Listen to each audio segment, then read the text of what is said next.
ल नेपालभरिका संसारभरिका दाजुभाइ दिदीबहिनीहरू सुन्नुहोस्, महावीर पुनको अनुरोध सुन्नुहोस्। अब रामकुमारी झाँक्री सानो बहिनीले चाहिँ अब उनले चाहिँ मेरो बारेमा केही भनेकी थिइन्। अब उनलाई धेरै गाली नगर्नु, बिचरालाई चाहिँ फेरि चाहिँ अब तनाव होला। उनलाई चाहिँ माफ गर्नु, केही नभन्नु उनलाई। उनी जानिनन् त, अब भनिन्। अब बोल्नुपर्ने कुरा के हो कसो हो भन्ने कुरा नजानेपछि बोलिन्, जानिनन्।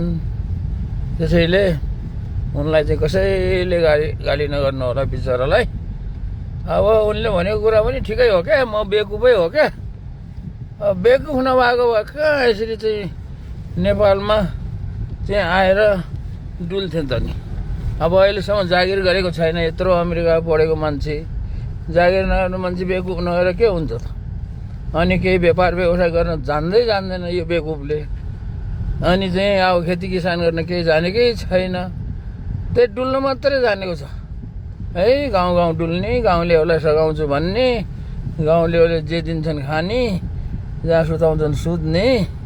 अब यस्तो मान्छे बेकुफ नभएर के हुन्छ?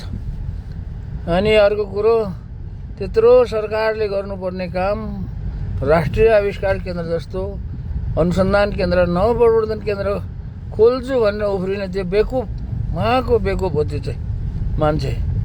अनि त्यत्रो कवाडी भएको 30 वर्षको सम्म नचलेको कवाडी कारखाना, त्यो वीरगन्जको कृषि औजार कारखानालाई किताब बेचेर चलाउँछु भन्ने मुर्दार कहाँ बेकुफ हो त?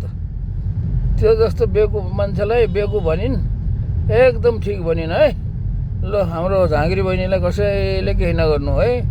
अब हुँदा त अब ल केही राजनीतिको र पनि नजान्ने मान्छे उहाँ सांसद भएर चुनाव उठेर सांसद हुन्छु भनेर उठाएको छ। यो यस्तो बेकुफ मान्छे पनि के अरे, यस्तो मान्छेलाई बेकुफ नभनेर के भन्ने त? एकदम ठिक भनेकी छिन् है। उहाँ त धेरै जान्ने सुन्ने जत्रो विद्वान बहिनी हुन् नि त। म जस्तो बेकुफ कहाँ छिन् र? ल है साथी हो, कसैले गाली नगर्नु होला। ल धन्यवाद छ, मेरो विनम्र अनुरोध हो है त। ल साँच्चै हो, मैले ढाँटेको छैन।